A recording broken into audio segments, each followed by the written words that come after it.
No tenía guión. Um, Esta es la segunda parte del podcast de México. Es un especial, como de 4 horas. Bueno, lo vamos a descubrir. Tal vez hay una pequeña pausa de un podcast a otro, pero no pasa nada. Esta es la parte 2. Y ya, nos quedamos en el porfiriato, en el principio del siglo XX. Sí, realmente lo que queríamos hacer es que no me está grabando. ¿O sí? No, sí te está Oh, grabando. sí, me está Tiene un grabando. piquito. Es que nosotros estamos aquí monitoreando y hubo varios errores, pero ya. Quedó. Estamos bien. Bueno, realmente lo que queríamos hacer era como que primero tocar todo este periodo de guerras, güey, porque puta, la primera parte solo habla de guerras. Al menos 100 años como país. Sí, No como digamos como país. colonia. Pero ahora, ya lo que hicimos fue como tocar todo ese tema y queremos empezar precisamente con el Porfiriato y Revolución, porque este es el periodo que después va a desembocar en lo que llamaríamos paz aquí en México, ¿no? Ya deja de haber estas guerras de que no, yo quiero el pinche trono, no, yo me quedo con el trono y así. Yo quiero Texas. Y vamos a dar paso ya como que lo que es siglo XIX, siglo XX y siglo XXI en México. Ya la época moderna de México. Ok. El porfiriato. Ya habíamos hablado un poco del currículum de este señor, ¿no?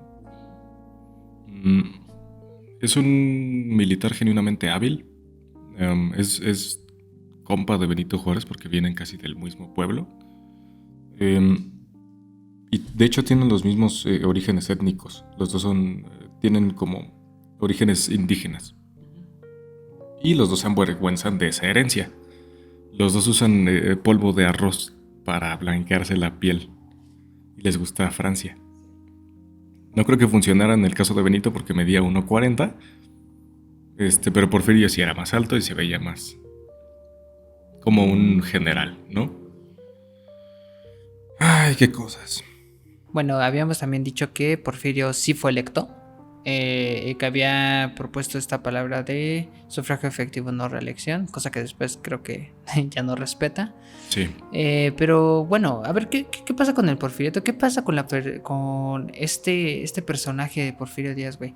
Creo que actualmente ya divide muchas opiniones, ¿no? Podríamos decir que cuando nos lo enseñan con la SEP, en la primaria, incluso en la secundaria, suele haber siempre esta imagen que se le da a Porfirio como de una persona horrible, ¿no? Como el villano. Porque finalmente fue quien puso una dictadura, dicta blanda le dijimos aquí hace unos momentos, o bueno, en el podcast pasado, dicta blanda, porque finalmente fue una dictadura que nunca hubo ocupación militar estricta del país y cosas de ese estilo, ¿no?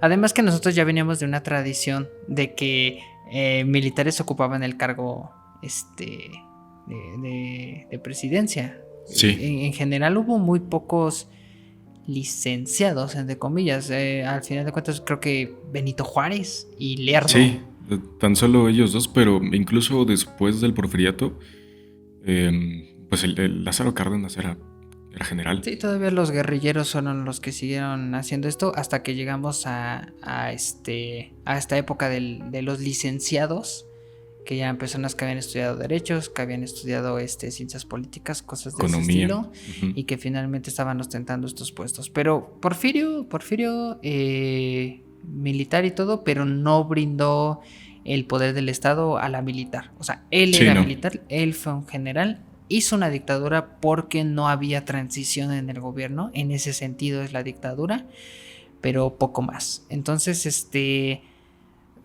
¿y que hizo cosas buenas por el país? Me parece que sí, ¿no? O sea, al final de cuentas, estar 20 años en el poder, que no hubieras hecho, bueno, no estuvo 20 años, no estuvo 30. Más de 20 años, 30 años en el poder, y que no hubieras hecho absolutamente nada bueno, sería una mentada de madre, ¿no? Incluso los presidentes actualmente que solo tienen 6 años en el poder, me parece que no todos la cagan en todos los sentidos, ¿no? Hay cosas buenas que hacen. Entonces imagínate, con este güey que tuvo 5 periodos de esos, que no hubiera hecho nada bueno, sí, sería absurdo.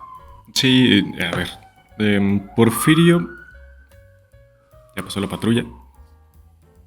Bueno, Porfirio ama su país y tiene una imagen de lo que tiene que ser México, ¿no? Tiene ideales y una influencia cultural francesa muy marcada. Reforma se construye en esta época y Bellas Artes más que nada, ¿no? De todos estos edificios afrancesados y toda la ciudad tiene ese estilo francés. Tiene una visión clara de lo que tiene que ser México y tiene una visión clara de lo que tiene que hacer para que México sea así. De hecho, es gracias a Porfirio que empiezan a ver estos camellones, empieza a Sí, haber vegetación dentro de la ciudad, sí, trae la jacaranda. porque antes de eso las ciudades son centros de producción, de pura producción. Em, Hasta la modernidad es que se empieza a tomar el árbol como parte de la ciudad. Por eso lo vamos a ver un poco más con el arte mexicano.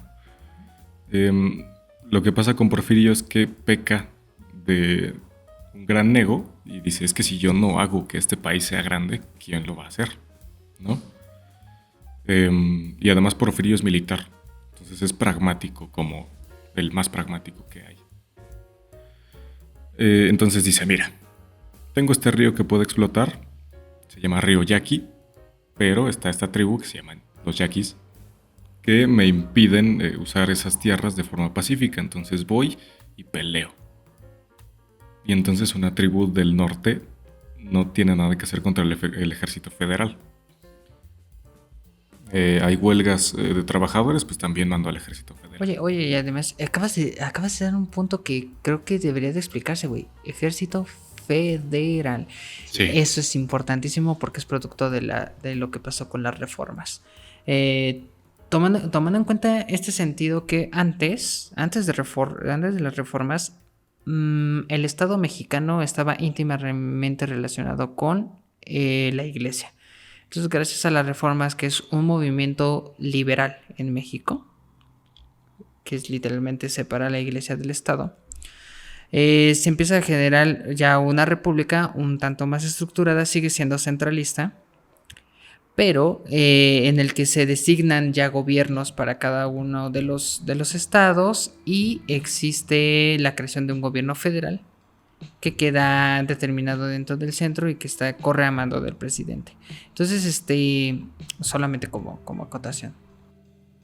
Sí, eso es lo importante, porque antes entendías el ejército mexicano, lo vemos con Benito Juárez, ¿no? Que tiene que reclutar a quien sea para pelear, y eran más bien una milicia, y ahora es un ejército federal, que responde a un poder central. Lo que pasa con Porfirio es que es un militar pragmático. Y a pesar de que ama a su nación, entiende que somos pobres.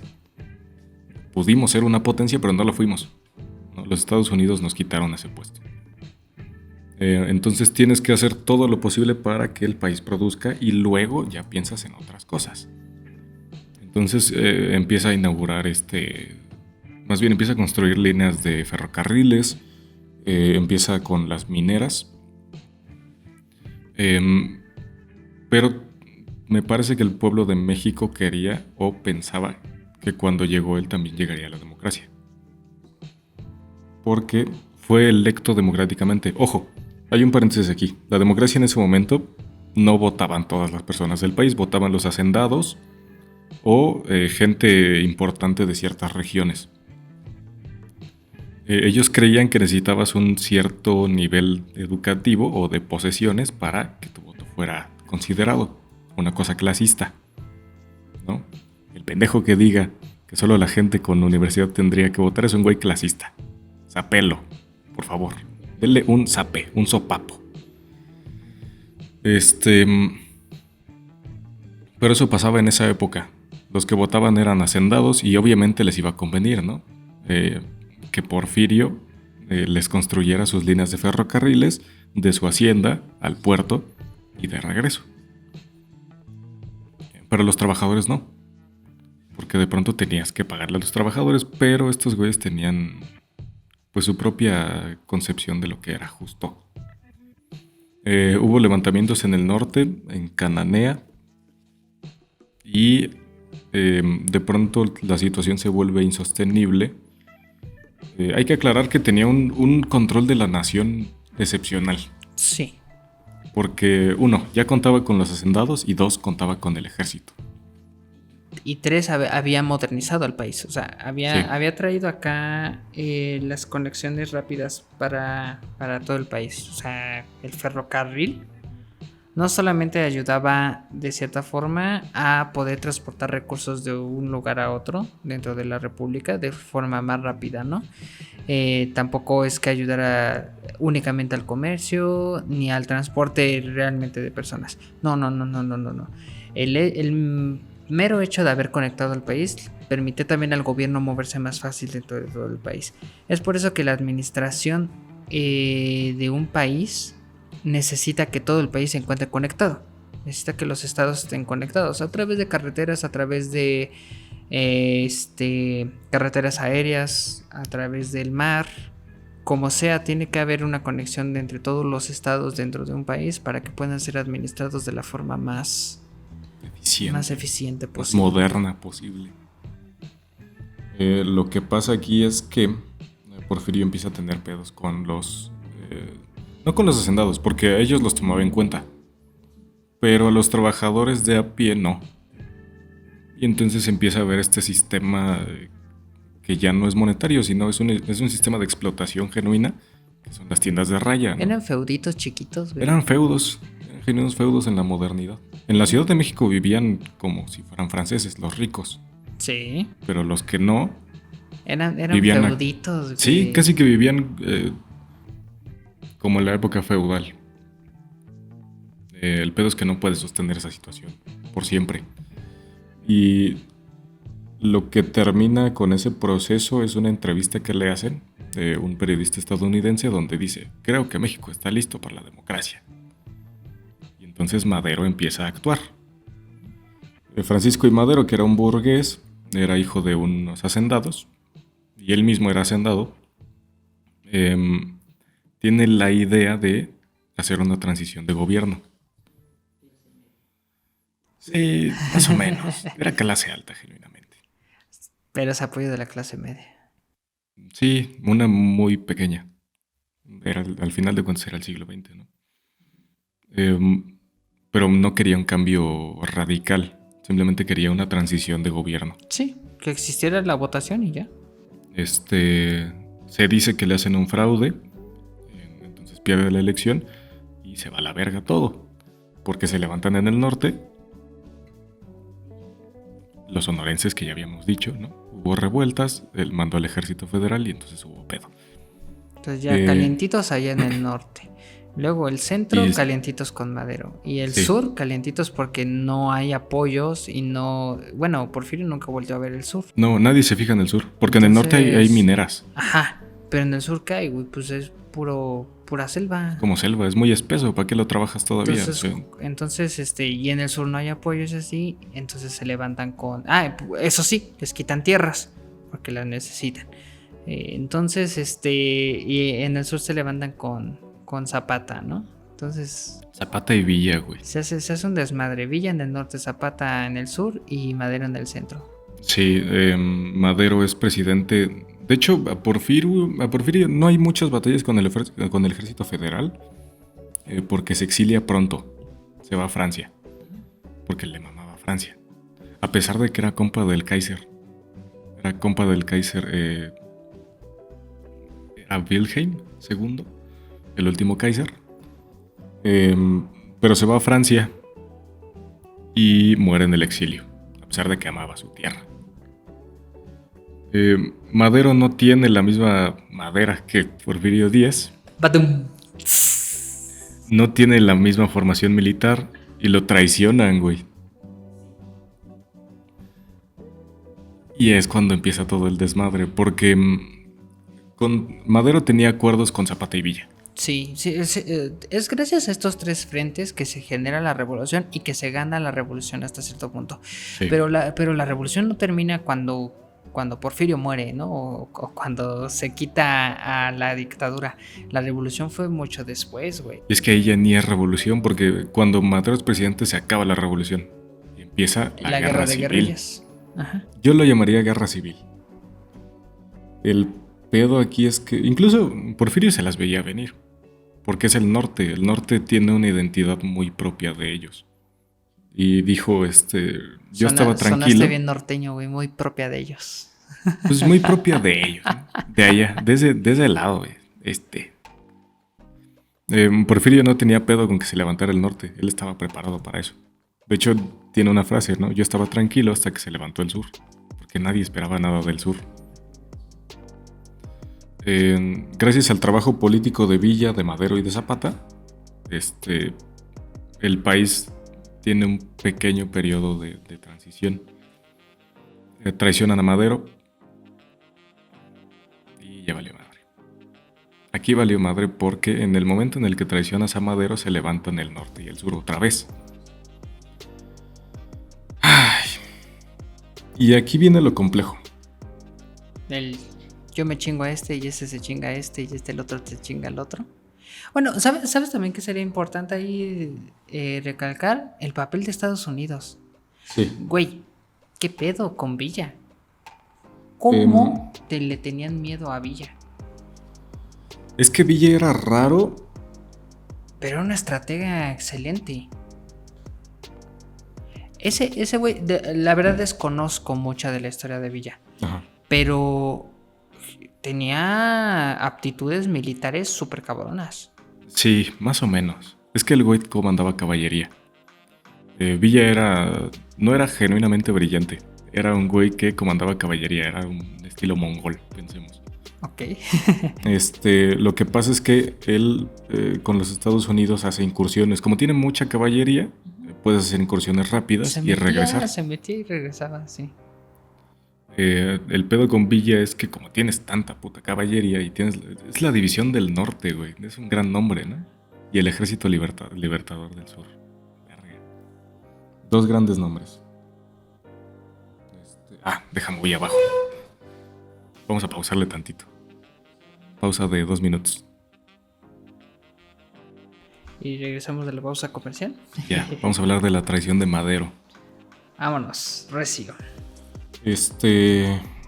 Pinche Huerta. Huerta es un general del ejército. Era leal a Madero, pero de pronto decide que no. Y dice, este pinche enclenque, que no tiene experiencia militar, no va a gobernar bien mi país. Entonces mejor do it yourself, ¿no? Lo traiciona, hay combates. Esta es la escena trágica. Para quien no entienda bien la escena trágica, como yo hace unos años, la escena trágica fueron 10 días de combates en la capital de México. Combates en la Ciudad de México, cosa que no se había visto hace 400 años. Bueno, no, desde los franceses y desde los Estados Unidos. Y además son bandos que antes eran aliados. En la época de la Revolución finaliza la Revolución y para mí empieza la Guerra Civil Mexicana, que es de donde nace el estereotipo mexicano del güey con su sombrerote, su burro y su bigote. Bueno, oficialmente se le llama guerra de guerrillas, ¿no? Porque al final de cuentas había muchos, muchos bandos diferentes y cada uno defendía pues su propia visión de lo que ahora tenía que pasar, ¿no? Sí. Había unos que buscaban una nueva constitución que después termina siendo producto de esto. Había otros que querían y que tenían guerras genuinas, o sea, Villa y Zapata, por ejemplo, nunca buscaron el trono. Ellos no se querían sentar ahí en la silla presidencial. Madero sí quería en la presidencia. Villa era más un trabajo sobre las tierras, o sea, regrésenos las tierras, conviertan estas cosas en ejidos, repartan otra vez, digamos, estos territorios a las personas que lo trabajan, ¿no? Pues la tierra es de quien la trabaja, es frase típica. Entonces, realmente cada uno de los frentes y de los pequeños grupos guerrilleros que se empiezan a formar durante el periodo revolucionario o post-revolucionario es porque cada uno tiene una visión y tiene una petición. Y al final de cuentas quienes habían quedado en el poder, en este caso Madero y los maderistas, pues era gente que se preocupaba más por hacer política y no tanto por atender esas peticiones que se habían generado durante el periodo revolucionario. Sí, diste justo en el clavo, güey. Estos güeyes eran... querían gobernar, pero no querían generar un gran impacto en el Estado. Que vamos a aprender a separar gobierno y Estado. Y además Madero era muy débil para lo que era la época. El pobre era un demócrata, tal vez, pero estaba rodeado de militares. Y de eso se da cuenta Huerta. Huerta lo captura, hay 10 días de combate en la capital. Al final Madero decide perdonarlo porque no tenía intuición, genuinamente. Incluso su hermano se lo dice, güey, te va a traicionar. A Chile no vayas. Se reúne con él y lo matan. En la capital.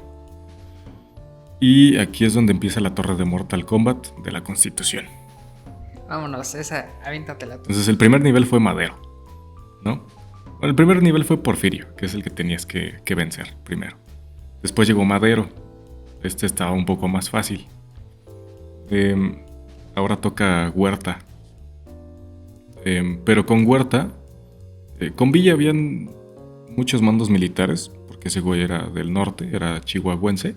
Incluso se hace gobernador en el periodo de Madero. Pero deja la silla para pelear con Huerta, porque acaban de matar a su aliado. Entonces, se junta con los sonorenses, que son Obregón, Calles y Carranza. Y Carranza es líder de los constitucionalistas, después se va a separar Obregón de él. Pero por ahora, Carranza pelea con Huerta por el control de la capital y gana, porque eran más, y además tenía a Obregón, que ese güey sí es un genio militar. Obregón era una mamada, güey. Ahorita vamos a ver lo que hizo, güey, pero nada, qué cosa tan loca. Obregón es quizás uno de los mejores estrategas modernos que ha tenido México. Sí, si no es que el mejor. Yo pienso que sí es el mejor. Y ahorita vamos a ver por qué. Una vez que ganan contra Huerta y se quedan con el poder, Carranza empieza la Constitución del 27, que es un hecho importante para nuestro país porque de pronto hay artículos acerca de la educación, ¿no? Una cosa moderna. Era una constitución moderna. Y la que se ha basado la constitución actual. Realmente se le han ido agregando cositas, se ha ido modificando, pero podría ser la base. Sí, mira, tiene casi 100 años esta constitución, ¿no? Claro que con sus reformas, pero tiene casi 100 años. Es lo más importante que hizo Carranza. Carranza. Que además medía 2 metros. Anótelo. Dato curioso, ¿sabías que Carranza medía 2 metros? Qué cabrón, como Pepe Aguilar. ¿Te imaginas que subiera Pepe Aguilar? Pepe Aguilar mide 2 metros. ¿Te imaginas que se hubiera echado un tiro con Porfirio? No sé quién gana, güey, es que Porfirio sí era correoso. El tamaño, güey. Bueno, si los dos eran generales. No sé, yo no me lo pondría el pedo a Carranza, ni a Huerta. A Huerta sí, me cae mal. Parecía un osito, güey. Su barba estaba chida, además. Estaba muy pachón. Con Carranza parece que todo va bien. Incluso tiene validación del gobierno de los Estados Unidos. El pedo es que Carranza se pelea con Villa y con Zapata. Ese güey mata a Zapata. Entonces Carranza ya pasó 2 escalones. Pasó a Huerta y a Zapata. Genuinamente creo que Zapata no tenía un gran proyecto político. Es que no quería hacer política, como habíamos dicho. No, él era un hacendado, de hecho. No era alguien del pueblo como si lo era Villa. Era un hacendado menor y sí quería derechos para el campo. Pero hasta ahí. No quería gobernar. Aún así lo matan porque resulta incómodo en el sur. Y con eso se separan las facciones, porque entonces Villa, que era su compa, y los sonorenses, que serían Obregón y Calles. Una vez que acaban con Carranza, el siguiente escalón de la torre de Mortal Kombat, De pronto se quedan los del norte y dicen, ¿y ahora? No sé, ¿tú qué vas a hacer? No, pues mira, voy a organizar el ejército en el norte y ustedes organicen a la nación. Y ahora vuelven a pelear. Por desacuerdos políticos, porque genuinamente Obregón sí tenía un proyecto político y Villa era más bien un guerrillero. Era un soldado que era muy bueno en su oficio, pero no era buen político. Entonces Obregón entiende que es un obstáculo para la modernización de este país. Y aquí es donde se ve el gran genio militar de Obregón, porque este güey entiende que los Estados Unidos están muy cerca. Entonces él consigue los apoyos de Estados Unidos y con eso le dan armamento. Además que Estados Unidos ya tenía pleito casado con Villa. Sí, porque era un pinche bandolero, pero con un ejército a su mando. La división del norte, que era mucha caballería con rifles, contra Obregón. Y entonces Obregón dijo, mira, estos güeyes van a cargar directo a nosotros. Colocaron 2 ametralladoras de fabricación con sello estadounidense. Y con eso. Porque esa era tecnología que se usaba en la Primera Guerra Mundial. La compraron a los Estados Unidos y de pronto la división del norte ya no existía. Ojo, contexto mundial. Está pasando todo este pedo en México y en el mundo se están agarrando a putazos. Primera Guerra Mundial. En el mundo está pasando la Primera Guerra Mundial. Y nosotros estamos aquí matándonos entre nosotros. Y no solo eso, Obregón inaugura la Fuerza Aérea Mexicana. Este güey compra aviones sí, y los hace bombarderos. Tienes razón. Este güey sí era un genio para lo militar. Era buen político, además. Era carismático. De la carisma. Buen estratega, tanto político como militar. Entonces, una vez que se acabó la revolución, porque con él acaba la revolución, le queda Calles, que es su pupilo. Por cierto, Obregón pierde su brazo. Es el manquito. El manquito. Entonces, ¿cómo quedó nuestra escalera de Mortal Kombat? Nuestra torre. ¿Porfirio? Era Porfirio, Madero, Huerta, Carranza. No, Huerta, Villa, Carranza. No. Volvemos a empezar. Sí, a ver. De nuevo, porque me equivoqué. Porfirio, Madero. Luego sigue Huerta, luego Zapata, luego Carranza, luego Villa y nos falta Obregón. ¿Cómo muere Obregón? A Obregón lo matan en la Ciudad de México. Me parece que son 4 calibres distintos. En el reporte oficial dice que era un solo tirador. Pero un solo tirador no puede cargar 4 armas de diferente calibre. ¿Tú qué sabes, güey? Bueno, no sé si era... Tenía que ser el puto general Gribus, ¿no? No, en el reporte oficial dice que lo mató un güey nada más. Pero no. Fueron 4 tiradores al menos, con 4 calibres distintos.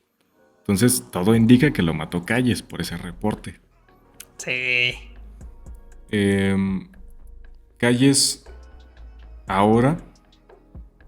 Bueno, nos falta algo muy importante de Obregón antes de que lo maten. Él empieza... ¿Regresamos? ¿Todavía no lo perforan las balas? No, todavía no. Empieza a crear instituciones democráticas. Que es lo más importante de este periodo. O sea, antes de esto no había grandes instituciones como sería... Empieza la institucionalización del Estado. Que después va a terminar con Cárdenas. Cárdenas es el que le da... divide el poder y termina dando el estado institucional en el que ahorita se supone que estamos con los 3 poderes, sí. Estamos viviendo. La cosa con Obregón es que las instituciones no tienen el deber de administrar al país, sino que las instituciones nacen como este proceso de fallamos aquí, entonces danos chance en lo que nos estructuramos bien. Pero es algo que no ha dejado de pasar. Sí, o sea, así pasa. En su ideología parece que las instituciones dicen, es que mira, mi país está bien mal. Entonces por eso yo también te trato de la verga en el seguro social. Eso es parte de la identidad del país. Cuando termina este proceso de estructuración, Calles no se quiere quedar como personaje secundario. Me parece que mata a Obregón, a mí en lo personal. Aunque también tenía muchos rivales. Pero yo creo que fue Calles. Y llega el Maximato, que es puta madre. A ver, venimos del desastre de la revolución y ahora de pronto hay paz. ¿Cómo vamos a administrar esta paz y esta riqueza? ¿No? Porque no solo hubo paz aquí, hubo paz en todo el mundo. O sea, después de la Primera Guerra Mundial fue un desmadre. Incluso aquí. No por la Primera Guerra Mundial, por nuestra guerrita civil. Y aquí se define el carácter democrático de México. Creo que en la revolución sí se define ese carácter. En parte también con ayuda de los Estados Unidos, pero me parece que en la identidad de México sí está la democracia. Sí, de hecho sí, se crean los partidos políticos como institución. Solo había uno en ese momento, pero se crean los partidos políticos. Calles intenta controlar al país a través de varios sucesores, ¿no? Que son 3 güeyes, pero llega mi favorito, que es... ay, güey, se me fue el nombre. No. Cárdenas. El Tata Cárdenas. Estaba muy concentrado con la revolución. Él fue... Cuando él termina el periodo de revolución y de guerra de guerrillas, porque aparte, Lázaro hizo un chingo de cosas, güey. Y creo que trajo ya a punto final todo lo que iba a ser la política moderna de México. Sí. La política contemporánea que existe en México bebe muchísimo de lo que al final de cuentas hizo Lázaro Cárdenas en ese periodo. Tanto así que incluso presidentes como el actual, Andrés, hacen referencia al trabajo de Cárdenas. Sí. Y es que es excepcional todo aquello que hace Cárdenas en el sentido de creación de instituciones educativas como el Politécnico, creación de empresas paraestatales, creación de instituciones, y empieza, todavía no existe esta idea del libre mercado, pero Lázaro empieza a entender el proceso globalizatorio que después iba a suceder aquí. Sí, y de hecho no nos hemos podido situar en un mapa político porque hubo mucha puta guerra, ¿no? Y porque el mapa político apenas van haciendo. Pero en este momento México es centro-izquierda, ¿no? Sí, creen las instituciones, creen las empresas estatales, creen el seguro social. Y yo también. La educación pública. En la educación pública, en el Estado laico. Es de centro-izquierda. De hecho, también gracias al trabajo de Cárdenas con la creación del Instituto Politécnico Nacional, por ejemplo, se entiende que había ya una necesidad moderna de trabajadores que se dedicasen a este tipo de cosas, a las ciencias. El Instituto Politécnico Nacional no es así como que se creara con el deseo ferviente de llevar educación a las personas. Es porque se necesita mano de obra. Quieres modernizar este país que ya estuvo puteado muchísimo por la revolución, que durante el periodo entre la independencia y la revolución estuvo también puteado y que realmente no ha avanzado y que ya se está encontrando con un planeta que empieza a ver vestigios de globalización y que el país no avanza. Necesitas gente que al menos bajo el conocimiento técnico pueden empezar a manejar las máquinas que van a llevar a México a la modernidad, y de ahí nace el instituto. Sí, que es politécnico y no es autónomo. Exactamente. Siempre pertenece al Estado. Tú y yo que venimos de universidades autónomas.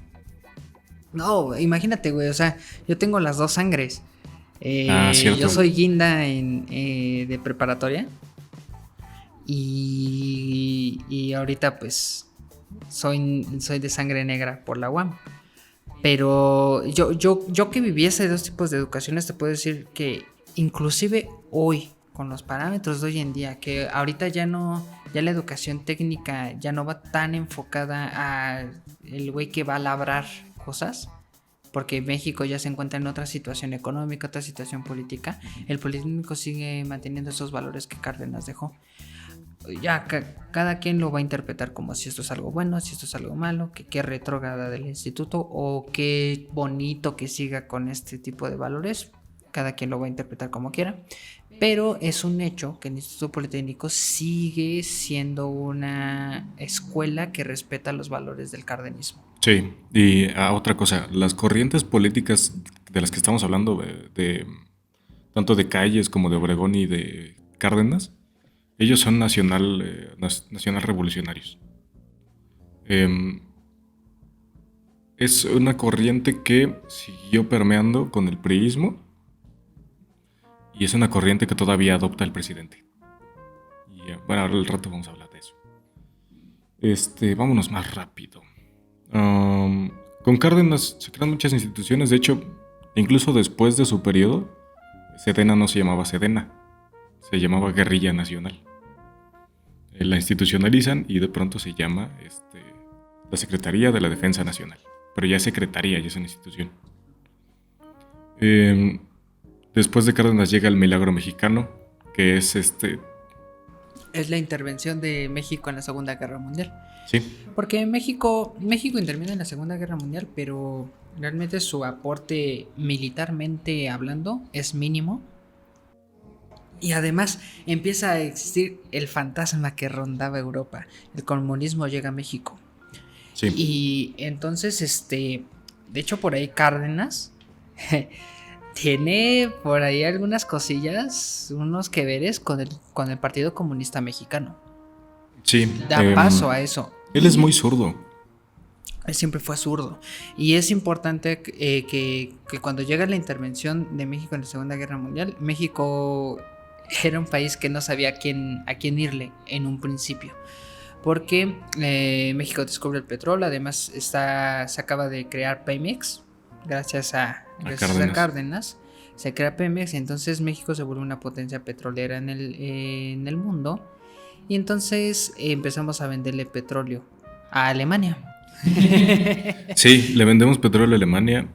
Los británicos tienen un pedo porque los alemanes ya solo les falta cruzar el Canal de la Mancha. Mucho del petróleo que se extraía de aquí era británico. Entonces Cárdenas les dice, a ver, una de dos, putos.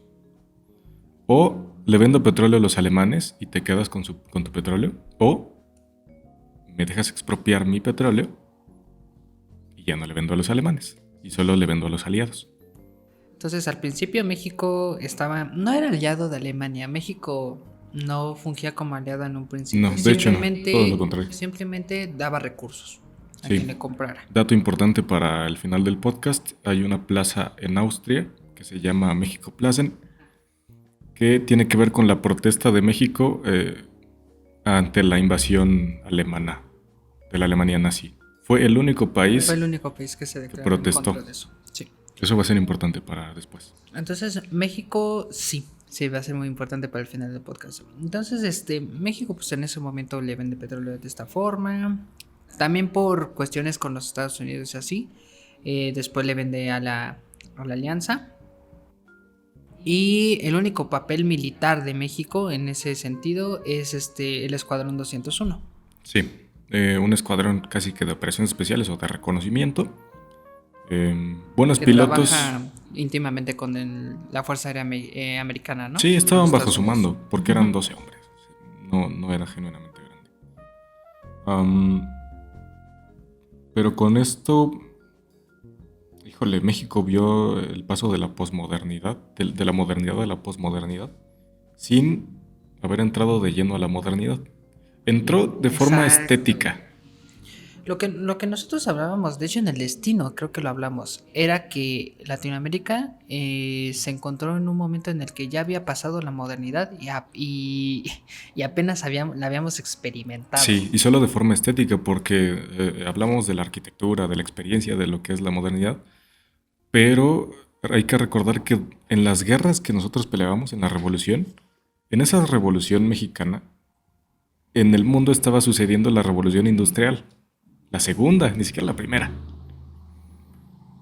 Y entonces llegamos sin la tecnología de la modernidad, pero sí con la concepción de lo que era la modernidad. La modernidad. Entonces, para nosotros la posmodernidad en Latinoamérica y específicamente en México es un espacio, un limbo en el que el mexicano de repente verga, ya te topaste con un mundo globalizado y tú apenas estabas modernizando tu país. Sí, Apenas pero lo estabas industrializando. al menos tenemos dinero, güey, y tenemos ideas de lo que queremos para la nación. Sí, el milagro mexicano se debe precisamente al valor del petróleo. Hubo un error fatal, que fue que el presidente en ese momento petrolizó las reservas nacionales. Eso fue un error garrafal, porque en cuanto termina la guerra, se deja de consumir petróleo de esa forma tan Baja de masiva, valor el nuestro. baja el valor del petróleo y por ende pues a nosotros nos pasa a chingar. Además de que potencias como Rusia, que también son productores de petróleo, se alzan y empezamos a descubrir petróleo en Medio Oriente. Entonces el valor del petróleo mexicano decae perfectamente, Sí, ¿no? valió madre. Y entonces ese es el final Milagro. del milagro mexicano. Aunque, qué bonito, güey, hubo cine.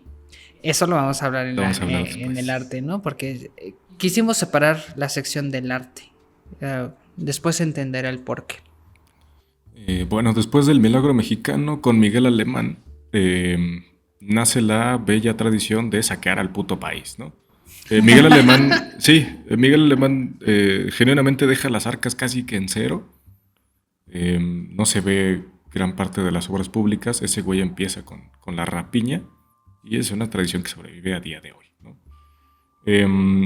Sigue con el priismo.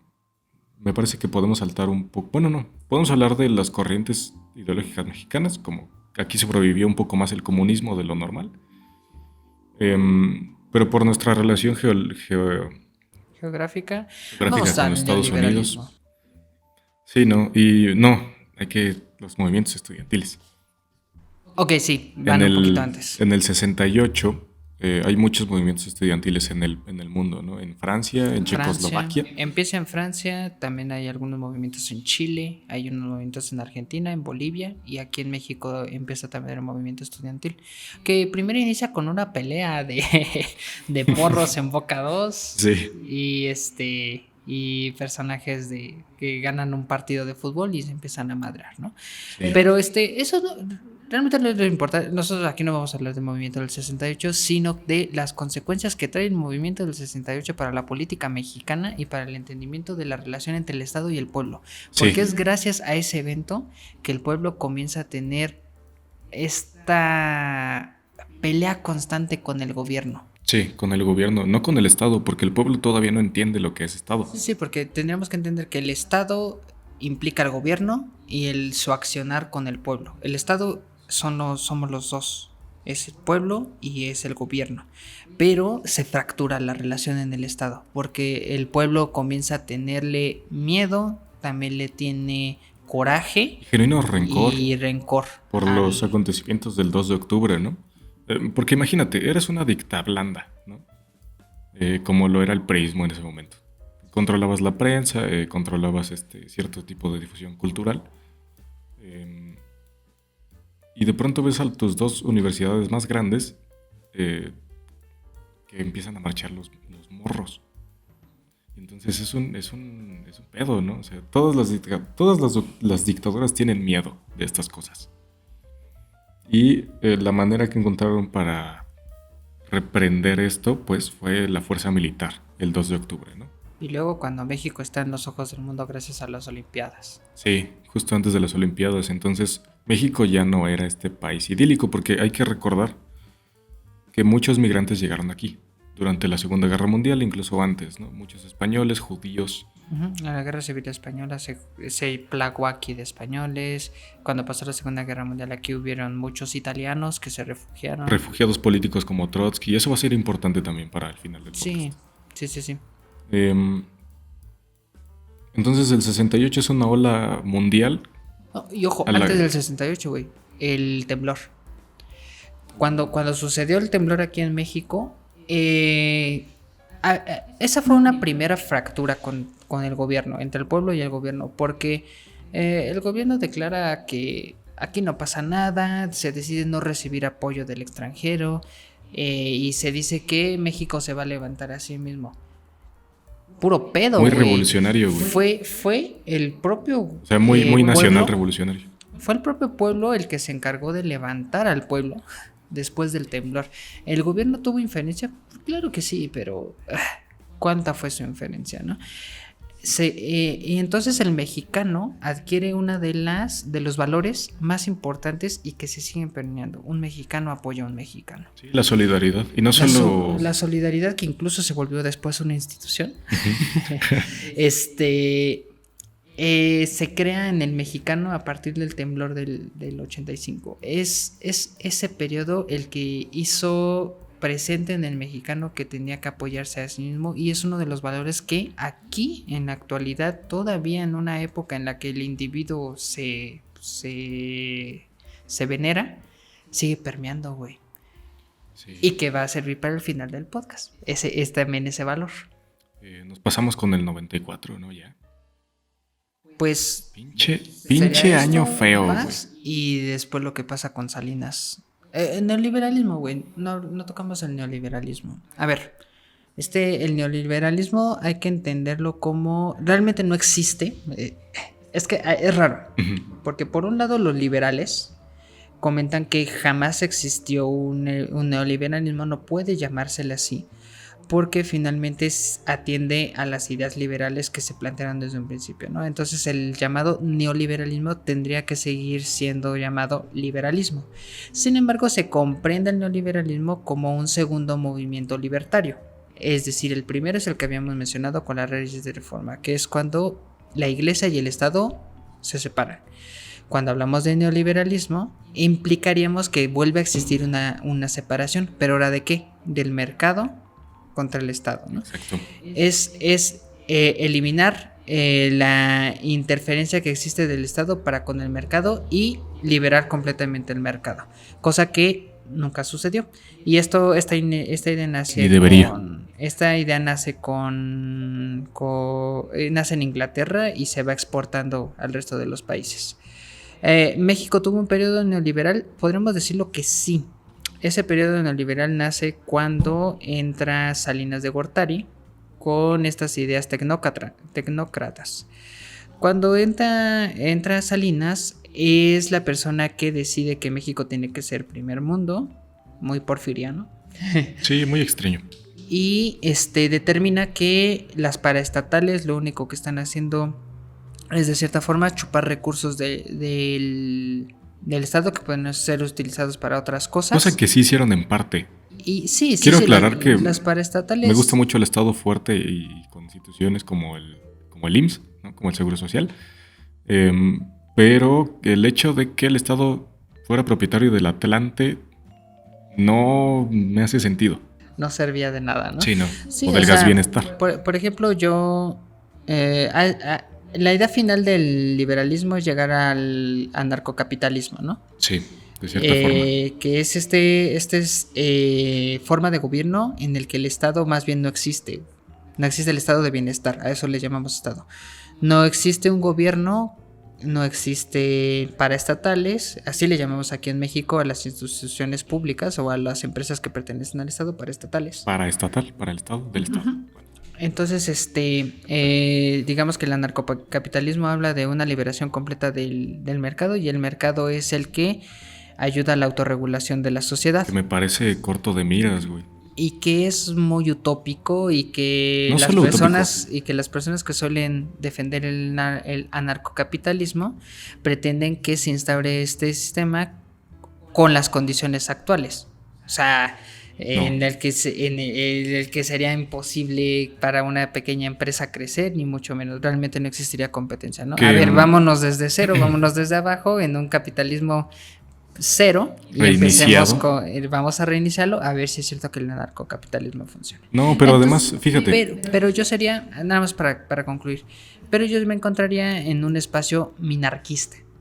El minarquismo me gusta más. El minarquismo es una idea en la que el mercado sí se divide del Estado, aunque el Estado sigue teniendo inferencias dentro del mercado, simplemente regulatorias, sí, lo cual me parece correcto, y que el Estado se asegura de al menos algunas cosas que tienen que ser públicas, porque el Estado las tiene que regular, que sería la seguridad y la seguridad y la salud. Como mínimo, por ahí podría entrar la educación, pero todavía tengo mis dudas con la educación. Me parece que una educación privada podría funcionar mejor siempre y cuando se den otra serie de condiciones. Pero eso ya es meterse en muchos pedos, ¿no? Hay que ver. Es que fíjate, el neoliberalismo ignora por completo cuestiones morales. Genuinamente no le interesan.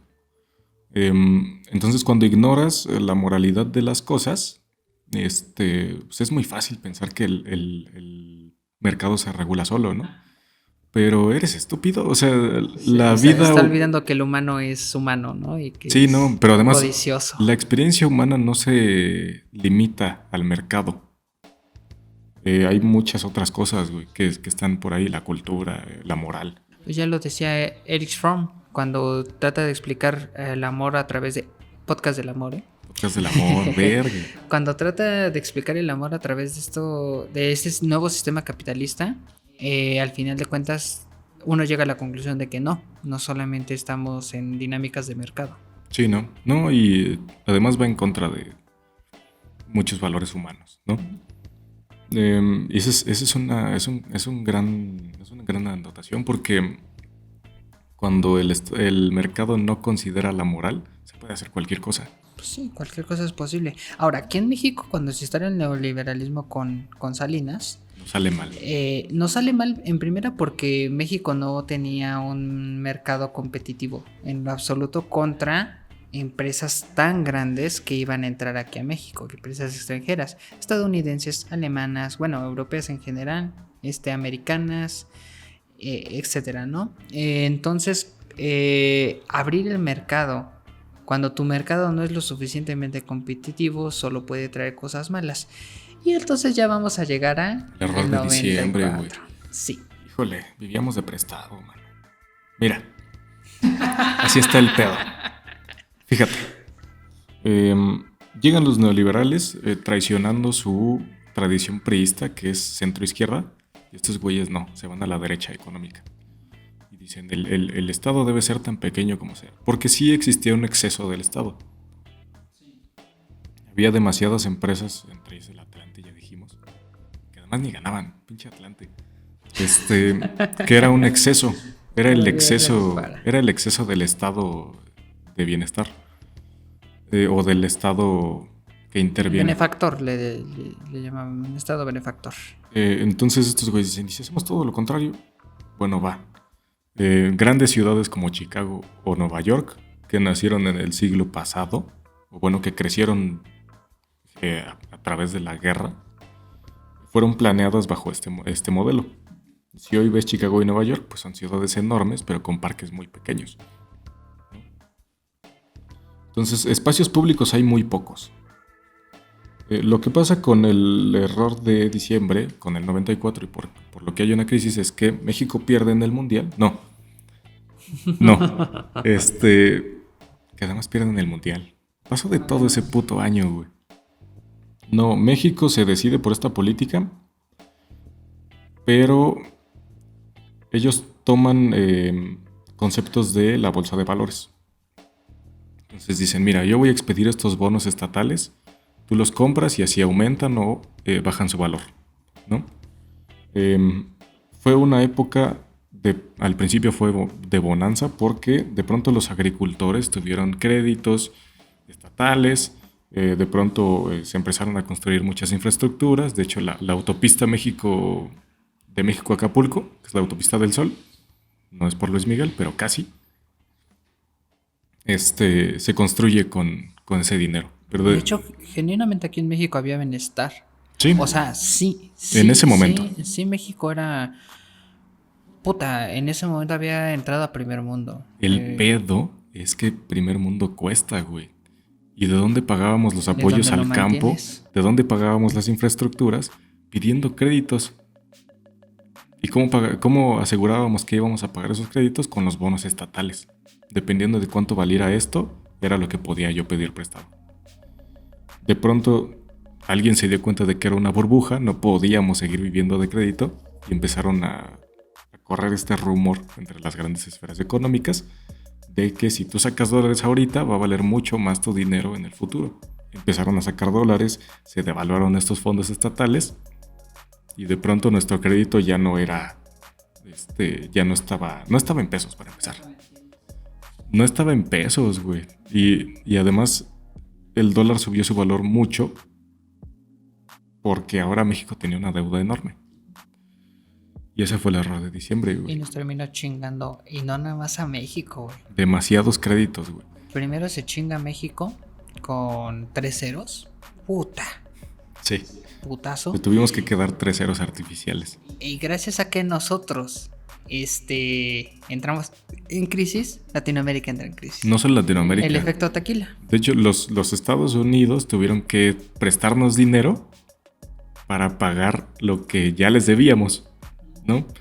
Porque si no, ellos también se iban a la verga. Sí, entonces hay un rescate económico a México. Muy criticado por parte de los momentáneo. Estados Unidos. Ajá. Porque si no se iba a la verga América, güey. O sea, el continente completo iba a entrar en una crisis económica horrible. Y nosotros golpeamos a los países latinoamericanos. Sí. Como nosotros entramos en crisis, Por tu pendejada, Salinas. todos los países latinos comienzan a también entrar en crisis debido a los diferentes tratados económicos que tienen con México y con Estados Unidos. Sí, que fue Entonces, poco después del primer tratado de libre comercio. Ajá, poco después de haber firmado el Telecán. Entonces, eso lo llamamos efecto tequila. Y llegó hasta Argentina. O sea, literalmente se comió todo Latinoamérica, entró en crisis. Y no nos hemos recuperado de esa crisis. Todavía o sea, no, güey. Estamos en ese momento como de entre que sobrevivimos, entre que X y luego crisis del 2008 y la mamada y media, ¿no? Y hay un empobrecimiento extremo de toda Latinoamérica. Argentina en su momento fue primer mundo. Sí. Y después del efecto tequila jamás se ha podido recuperar. Argentina era el país más rico del mundo. En algún momento lo En fue. los 70s. Tenían un PIB más grande que el de nosotros. 2 veces más grande, güey. Entonces, la verdad, con esa cagada del Telecán y los diferentes tratados de libre comercio que se dieron de forma muy mañosa. Fueron los bonos nacionales. Sí. A través de la economía, pues, se pasó a chingar este lado del planeta. Pero México es fiel a algunas cosas, y entre ellas a el seguro social. Y ahora sí, podemos pasar a lo que es hoy México, ¿no? Sí, si se habrán dado cuenta alrededor de cuando decíamos esto va a ser importante para el final del podcast y cosas así, todavía no es el final del podcast, pero al menos sí es el final de esta sección como de guerras y del entendimiento del crecimiento de México sin tomar en cuenta el arte. Ahorita vamos a hablar un poco de arte, que es la parte estética y que vale bastante la pena, pero siempre que mencionamos algo luego decíamos esto va a ser importante para el final del podcast y es porque... ¿Lo dejamos para después del arte? Es porque lo vamos a ver después del arte. Vamos a vamos empezar después con el del arte. Vamos con el arte mexicano. ¿Por qué es importante separarlo del otro aspecto y por qué me parece relevante que sea una sección dentro del podcast? Porque bien lo pudimos haber tratado al mismo tiempo. Porque creo que es otra forma de ver el crecimiento de México. Y la historia. Porque si nosotros nos apegamos directamente, como lo hicimos en lo anterior, a través de simplemente la expresión bajo la guerra, pues entendemos que el país es un puto caos, ¿no? Y como todo el mundo, realmente el mundo entero lo puedes explicar a través de la guerra y te terminas decepcionando de la carrera humana. Y ese es un error que cometes cuando quieres ser historiador, ¿no? Que piensas, no sabemos diferenciar al principio lo que es la historia militar de lo que es la historia. Y por eso queremos hacer este apartado del arte mexicano, porque aquí el Saúl es diseñador, entonces le sabe al arte, y a mí me gustan cosas que se han producido en este país. Y vamos a ver cómo se engloban en cuestiones filosóficas de este país. Entonces empezamos con Mesoamérica. Y entonces, pues imagínate, güey. Cosas relevantes de Mesoamérica y que lo habíamos tratado un poquito en la primera parte, era su trabajo en piedra, güey. Sí, mucha piedra. Que respondía a sus condiciones climáticas, a las condiciones territoriales en las que se encuentran y todo ese aspecto, ¿no? Pero es impresionante, güey, que nosotros siendo una cultura que, como lo mencionábamos en la primera parte, de cierta forma estábamos atrasados a la historia que estaba generándose en el resto del mundo, en el viejo continente. Sí, siempre llegamos tarde, chingada madre. Nosotros tenemos un entendimiento tanto de arquitectura como de expresiones artísticas muy profundo. Y creo que esto se debe a que el arte que se mostró siempre aquí en México era un arte muy, muy humano. Nuestras expresiones artísticas principales derivaban de nuestra cultura y derivaban del trabajo artesanal que existía para la utilización de ciertos objetos. Pero aparte para el cuidado de nuestras deidades. Era peculiar porque nosotros teníamos una visualización no europea. Y esto es un punto muy clave. La forma en que nosotros observamos el mundo está muy determinada a través de cómo entendemos la realidad. No meramente por nuestro sentido. Nuestros sentidos nos ayudan a percibir estas sensaciones. Pero finalmente es nuestro cerebro quien la interpreta, ¿no?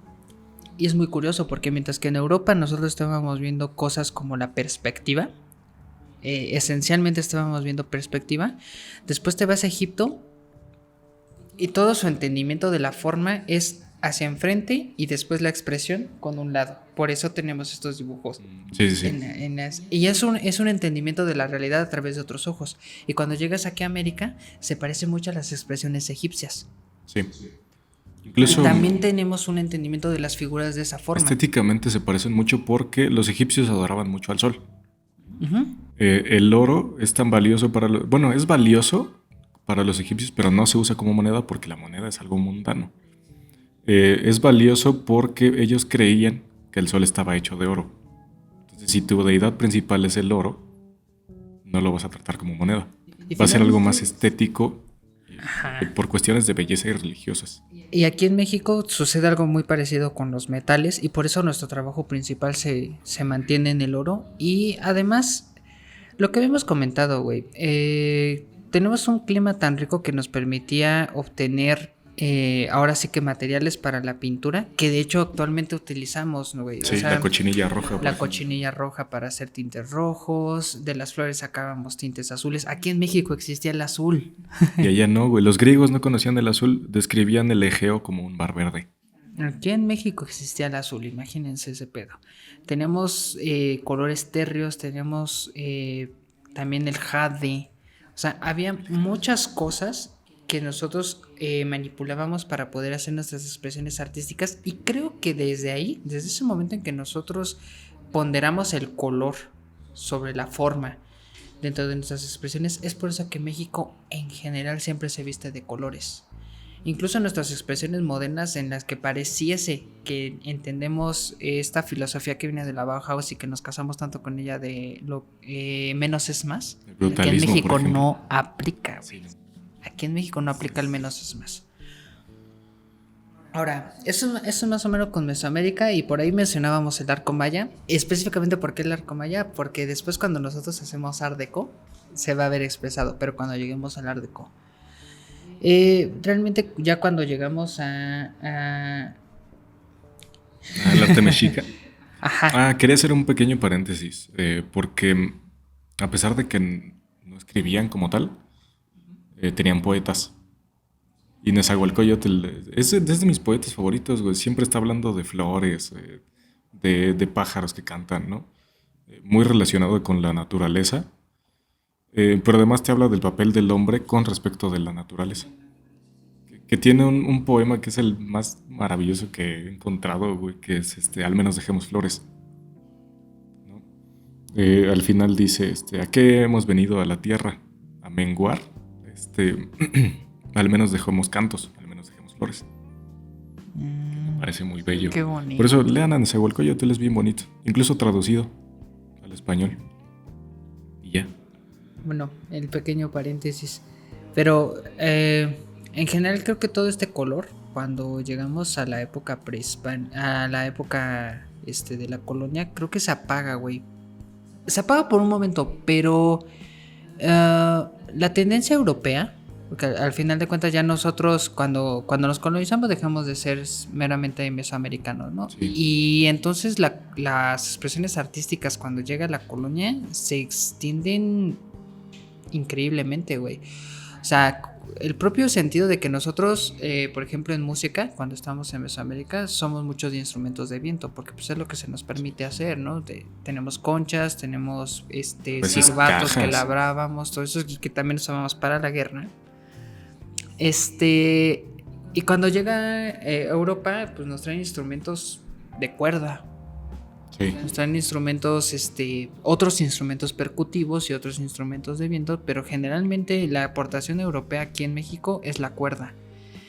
Y entonces cuando sucede eso, güey, te puedes encontrar con expresiones artísticas en las que de repente veías, no sé, estabas tocando una guitarra o una guitarra primitiva y estaba un güey con un silbato y un caracol tocando al mismo tiempo. Es un pedo bastante raro, ¿no? Y lo mismo sucedió con las iglesias, con lo que mencionábamos de los querubes con cabezas olmecas, y de repente lo vemos con la Virgen, porque existe la Virgen que nosotros entendemos que fue pintada por un español, pero también los indígenas pintaban a la Virgen, que no. Y las pinturas de la Virgen que hace que hacían los indígenas, llenas de colores, con otras formas, otras caras y otras expresiones corporales que se pueden encontrar ahí, ¿no?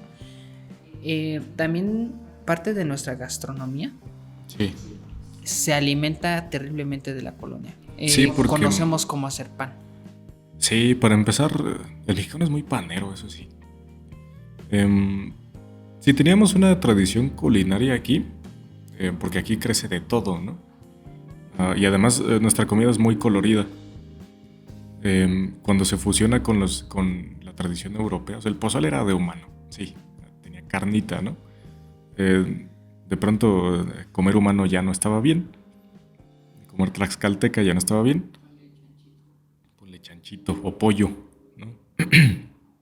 Nuestra comida es muy colorida y es de una identidad muy, muy aparte de lo demás, porque sí existe la comida que es muy condimentada, como la tailandesa, pero no es igual a la nuestra. No tiene ese color. No, Colores rosas, colores verdes. para nosotros era importante no solamente que la comida supiese rico y que te diera una cantidad de sabores bastante importante. Puta, el mole, güey, qué vergas es el Sí, mole. nace de un monje. Este, De pronto el virrey lo va a visitar, dijo, ¿qué hago? Pues todo lo que hay en la cocina. Y ya. Chingue su madre. También por ahí así nace el chile en nogada, Sí. como una celebración, La celebración de lo mexicano, pero con color. pero con color Colores y rojos. como una comida Rojos y verdes. gourmet, el chile en nogada. Entonces, pero realmente es gracias a la colonia, porque también los españoles traen a nosotros otros procesos Sí. para la comida. Entonces entendemos y la comida se enriquece, ¿no? Completamente. De hecho, realmente la gastronomía mexicana se funda en Oaxaca y en Puebla. O sea, Sí. todo lo que comemos en México o que presumimos gastronomía mexicana primordialmente es de Puebla y de Oaxaca. Tenemos aportaciones del norte con la carne, también eso es importante, a través de la integración de ganado vacuno y cosas de ese tipo, es que el norte conoce otros tipos de sabores, Sí. como el chivo, Tanta pinche carne asada, ¿no? todo lo de la carnita asada, que de hecho el mole de caderas, todo ese tipo de cosas. La birria, los españoles, la palabra birria para ellos es el pinche desperdicio. Ajá, Carne de segunda, exactamente. carne de chivo, güey, no, ¿quién se come eso? Pues nosotros. Le échale chile y ya. Sí. Entonces realmente todas estas cosas también ayudan a empezar a generar una identidad en el mexicano. Sí, a través de la comida. Es innegable que nosotros pensemos en el mexicano sin hablar del mole, sin hablar de los tacos al pastor, sin hablar del uso excesivo e imprudente del limón. Sí, de chile, güey. O el Chile, ¿no? Y es bastante curioso porque México se vuelve una capital en la que, gracias al imperio, gracias a la colonia, en la que empiezan a converger diferentes culturas, y entonces tenemos cosas como el taco árabe, que después decantó en el taco al pastor, ¿no? Y en cuanto a pintura, pues llega el barroco, güey. Sí. y arquitectura. Y entonces tienes cosas como el centro de México Centro o como las histórico, güey. catedrales de Puebla. Caminar por el centro histórico es otra cosa, porque llegas de esta ciudad con circuitos enormes para automóviles y de pronto estás en el barroco Sí, y con colores barrocos. y además el barroco aquí en Mesoamérica no era el mismo que el barroco europeo, Sí, porque ¿no? el barroco europeo primordialmente era madera, porque pues es lo que pueden gastar, es lo que pueden hacer, pero ¿qué crees, güey? Aquí hay oro, aquí hay plata, y entonces de repente tienes iglesias adornadas con laminillas de oro en todo lado. Sí, un gran En ejemplo. Puebla entras y hay puro oro en las iglesias. Sí, y además hay otra en Tasco, que es un trabajo de carpintería con bordes, que son casi esculturas en madera, pero tienen una lámina de oro arriba. Y toda la iglesia por dentro tiene oro, pues, en Guanajuato también. Entonces, te habla también un poco del valor que le daba el de la Nueva España a la religión, ¿no? Sí, y la cantidad de recursos que había aquí. Sí. Crear toda una iglesia Una puerta de de oro. oro, güey, ¿no? ¿Qué pedo? Sí, entonces, pero realmente creo que desde ese momento para acá, hasta más o menos la edad moderna, no existe un gran avance debido a todas las guerras que nosotros tenemos, ¿no? Todas estas discusiones políticas. Sí, se frenó de cierta manera el desarrollo de México. Pero, güey, pura madre, llegamos al siglo XX y todo esto reventó. Y de pronto somos unas vergas otra vez, porque a principios del siglo XX, bueno, pusiste ahí Guadalupe Posada, entonces aviéntate. Pues Guadalupe Posada, güey. Quizás una de las personas que ha creado la imagen del mexicano. La Catrina, güey. Es el creador de la Catrina. Con esto te digo todo, ¿no? Sí, Entonces, aquí en México empiezan a llegar expresiones de diseño gráfico. Y esto es muy interesante porque el diseño gráfico nace en Europa a finales del siglo XIX. Con técnicas como algunas técnicas de impresión, por supuesto, pero sobre todo creo que lo que más, digamos, lo que era más común o lo que más se podía ver como forma de impresión, pues era la xilografía.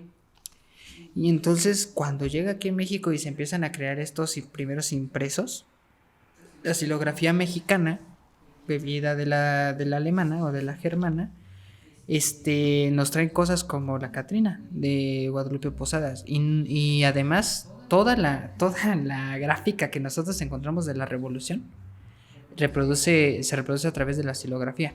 Todas las caricaturas que hacían a Porfirio Díaz sí. o a Madero, la forma en que se imprimían los periódicos, toda esta gráfica que se empieza a generar, y aparte muy peculiar porque se retoma la muerte para absolutamente todo. Sí, la muerte, símbolo muy mexicano.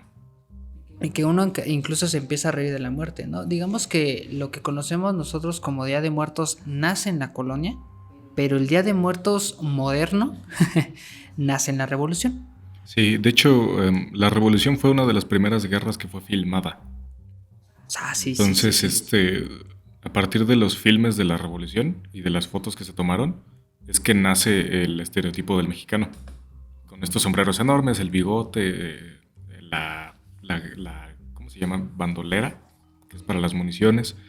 Y además, nos olvidamos un poco de los periodos de entreguerras de México, porque el arte que se hacía en esos momentos era arte bélico. Sí. Con tema bélico. Los poetas escribían cosas bélicas, güey. Los poetas no se supone que escriban de cosas bellas. Pues tal vez, ¿no? Pero aquí no había tantos de esas cosas. Había más guerra que nada. Cuando termina la revolución es un auge cultural para México porque de pronto tuvimos paz. Ajá, y además en Europa empiezan a haber expresiones artísticas que si bien son para la guerra, como lo habíamos dicho en el podcast de la comunicación, que se empezó a usar el diseño gráfico y las artes como forma de expresión tanto para publicidad, propaganda y obviamente para la guerra.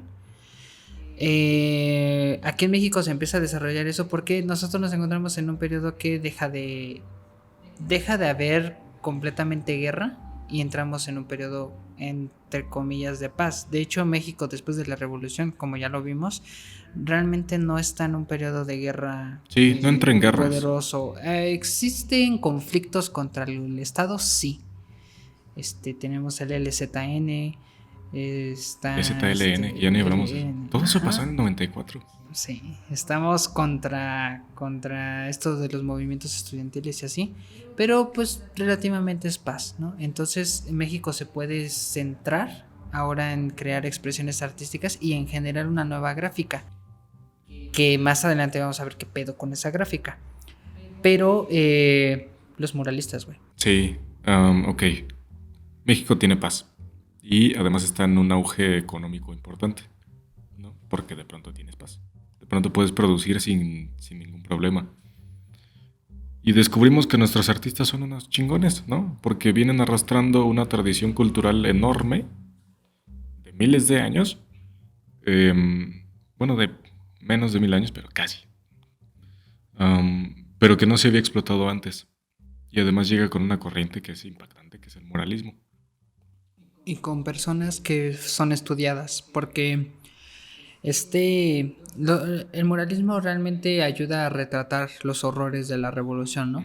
O las victorias de la revolución, con el trabajo que hace Siqueiros, con el trabajo que hace Rivera, por poner un ejemplo.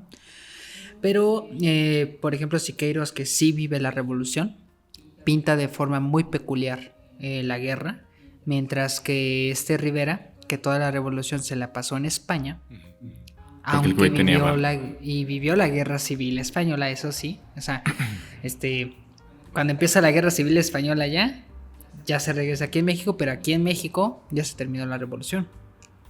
Entonces realmente Rivera nunca vivió una guerra. Entonces sus representaciones que hacen los murales van más sobre la patria, van más además, sobre la victoria y ese tipo de cosas. Parece que es lo que quiere para el país. Parece que es lo que quiere para el país, ¿no? Este país que pinta se centra mucho en la técnica, en la ciencia y en el comunismo. Y ese era el otro punto importante, ¿no? Porque todos los muralistas eran comunistas. Sí. Todos eran activamente militantes del comunismo mexicano. Que incluso acogen a Trotsky. Estaba por ahí Kahlo, también era comunista. Pues sí, no, digo, esposa de Rivera. Sí. No había de otra. Y es bien curioso cómo parte de lo que ellos muestran como lo que va a ser el avance aquí en México integran al comunismo, y entonces ves pintado al obrero con los símbolos del comunismo. Ves por ahí a Lenin en un mural que habla sobre la patria, chinga tu madre, ¿no?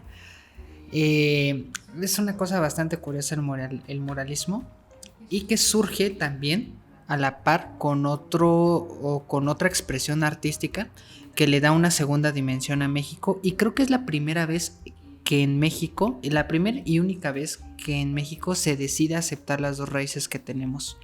El hiperrealismo mexicano es una cosa súper curiosa, con lo que hace Remedios Varo, no tanto con lo que hace Kahlo, y perdónenme, pero no me gusta Kahlo.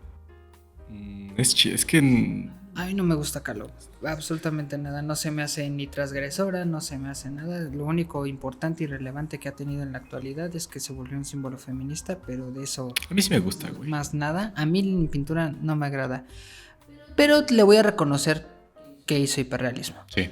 Me gusta más Remedios Varo. Chulada de mujer. El surrealismo mexicano me parece quizá el movimiento estético más auténtico y original que haya tenido México, y te voy a decir por qué. Sí lo es, no cabe duda. Porque es la primera vez que veo una integración completa de las dos raíces mexicanas, la europea y la mesoamericana. Sí, incluso es la primera ocasión que veo. Que Frida Kahlo también me gusta, por eso es casi la encarnación de esas dos raíces. Su padre es húngaro, su madre es indígena. Termina bien parado en su posición social, y eso le permite hacer un arte genuinamente mexicano. Entonces es impresionante el surrealismo mexicano, porque cuando ves el europeo con Dalí, por ejemplo, que es el referente máximo del surrealismo, pues ves expresiones que eran muy oníricas, ¿no? Que ellos mismos declaraban eso, ¿no? Son cosas que yo soñé. Yo supongo que soñaban bajo los efectos del LSD o el cansancio extremo. Sí. O sea, eran muy imaginativos. Que Dalí, Dalí era un personaje. Era un personaje más que un... Era un buen artista. Más que un artista, un personaje. Su máxima obra era él mismo. Pero es extraño cómo en este punto de la historia, como que el arte hispanohablante florece de gran manera. Sí, porque vienen, por un lado de España, vienen de la guerra civil, entonces tienes a Picasso pintando cosas como la Guernica, y del lado de México vienen de una revolución. Sí. Y el resto... Entonces es entendible que las expresiones de hispanohablantes, es decir, España y mexicana, bueno, Latinoamérica, fueran tan expresivas y que atendieran al surrealismo. Además, el surrealismo existe en toda Europa, el surrealismo existe en toda Latinoamérica, pero México y España son los más destacables. Y además no es un arte como el que se haya visto antes. Es un arte incluso hasta feo. Y lo que te decía, al final de cuentas, expresiones europeas del surrealismo son muy oníricas, pero cuando vienes al mexicano, de repente te encuentras serpientes emplumadas. Te encuentras... Está tomando su cultura milenaria. Te encuentras piedra representada dentro de la pintura. Entonces, incluso pasó con este conservador. Viene acá a México y dice, me parece que México es el país más surrealista del mundo. Sí lo ves. Joder, cada uno de los panes que tiene nombre. Sí. Sí, es un país muy surrealista. Vamos a hablar un poco de eso. Pero sí, el muralismo fue la gran muestra de que México, más allá de tener una identidad propia, tenía un papel global. Sí. Y era vanguardista. Era vanguardista. México podría ser vanguardista. Pero después creo que surgió algo feo que evitó que México pudiera volverse una capital.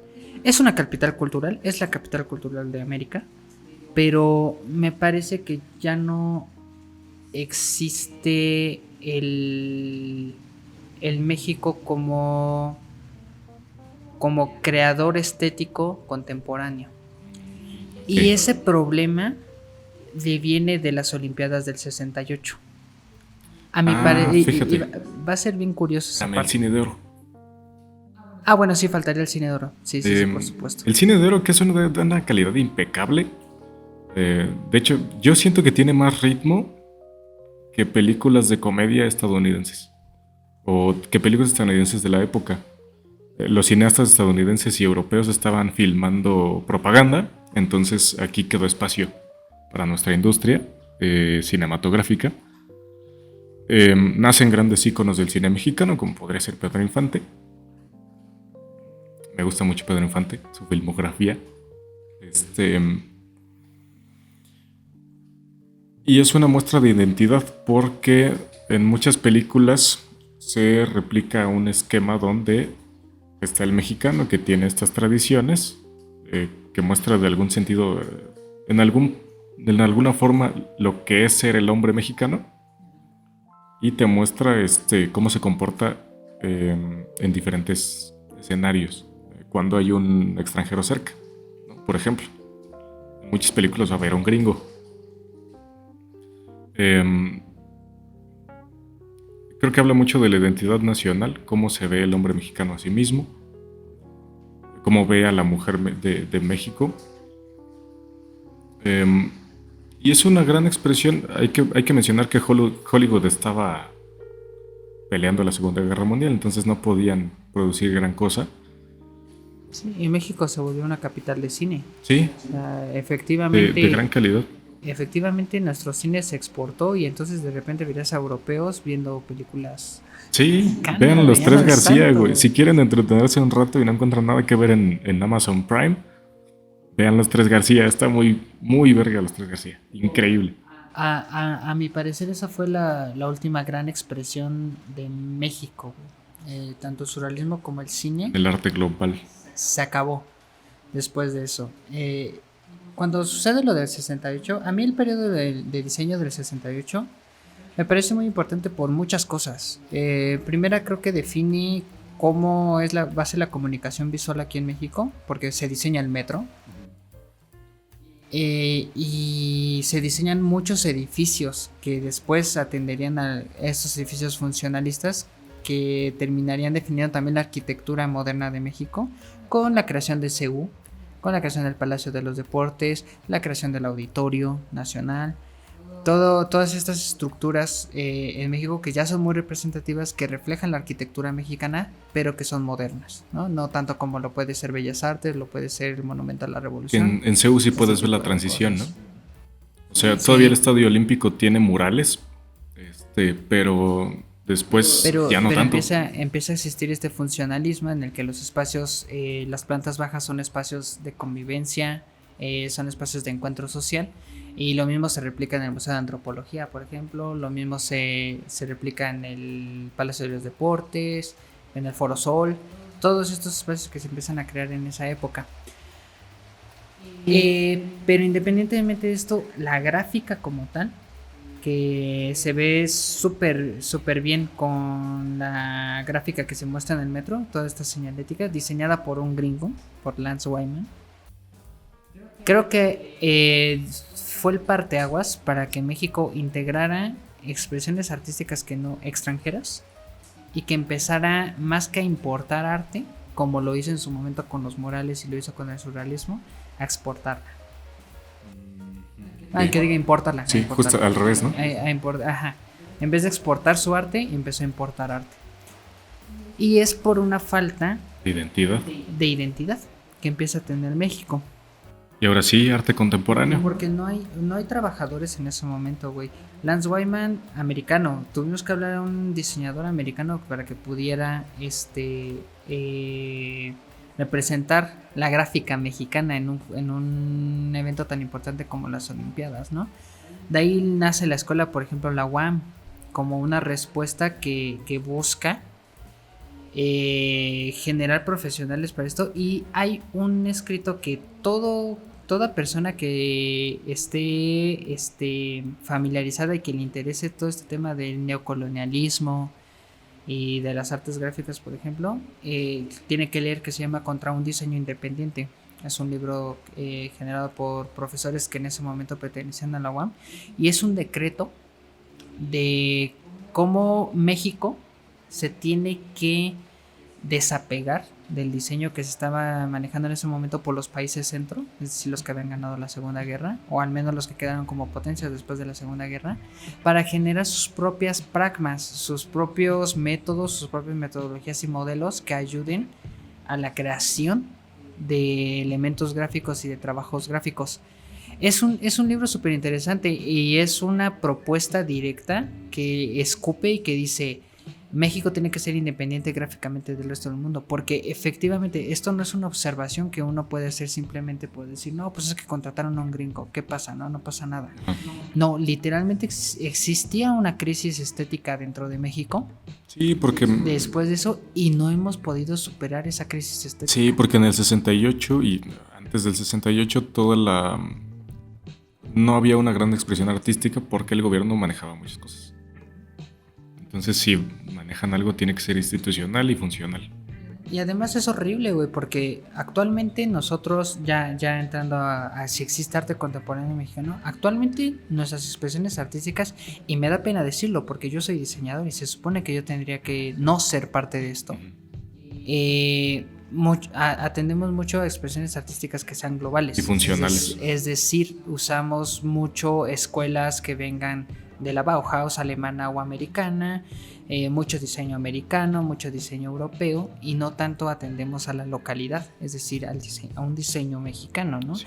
Y no existe una preocupación genuina de nosotros como diseñadores, me incluyo, ni del el colectivo cultural, en general, nuevas expresiones artísticas y estéticas que ayuden a representar a México. En la música, los únicos dos grupos que a mí me parece que representan una genuina intervención de México dentro de la música sería Caifanes y Café Tacuba. Por sí. poner un ejemplo, Caifanes me suena muy mesoamericano y Café Tacuba me suena colonial. Sí. Y es que listo. Caifanes está chido, ¿no? Porque estos güeyes nacen como con atmósfera y con el ambiente de la Universidad Nacional Autónoma de México, que tiene Y muchos además, elementos, y además que inician tocando cumbia, sí, con las insólitas historias de Aurora, creo que se llamaba el primer grupo de Saúl Hernández. Y te dije que lo tenía que decir. Pero pues al final de cuentas quien termina definiendo el sonido de una guitarra mexicana es Alejandro Markovich, un argentino. Entonces, son ese tipo de cosas que a mí me hacen pensar que México se ha quedado estancado tanto en la creación de sistemas estéticos como culturales como políticos. O sea, ya para dar cierre, ir dando cierre a todo el podcast. Sí. Okay. Como la creación de sistemas políticos y de muchas otras expresiones y narrativas humanas, ¿no? La ciencia también se ha quedado bastante estancado. Y el cine, más que nada, güey. En el cine se puede ver lentamente esa evolución. Si ves una película de los 40, luego una de los 50, luego una de los 60, en los 70 todo era la puta risa en vacaciones y películas de ficheras. Sí. Y después de eso, hubo algunos directores interesantes en los 2000, ¿no? Como con Amarte Duele, por ejemplo, o Amores Perros, que tienen un estilo propio, pero son oasis en el cine comercial funcional mexicano, que son feos. Es feo el cine de ahora. Y que ahorita pues es que no existe un verdadero apoyo para estas nuevas innovaciones que queramos hacer, tanto en estética como política como cualquier cosa, porque digamos de los 3 directores más exitosos que tiene el planeta en este momento, esos 3 son mexicanos: Guillermo del Toro, Iñárritu y Cuarón. Ganaron 3 premios seguidos. Los 3 son directores mexicanos, pero ninguno de los 3 encontró apoyo en México. Científicos mexicanos existen. ¿Y dónde están trabajando? Están trabajando en el extranjero. Muchos en el Las condiciones que el país da para la creación de nuevos paradigmas y para el entendimiento de la realidad a través de los ojos de un mexicano, no ni siquiera la adaptación de un país europeo, ni siquiera la adaptación de el mainstream global. Sí, el mainstream, güey.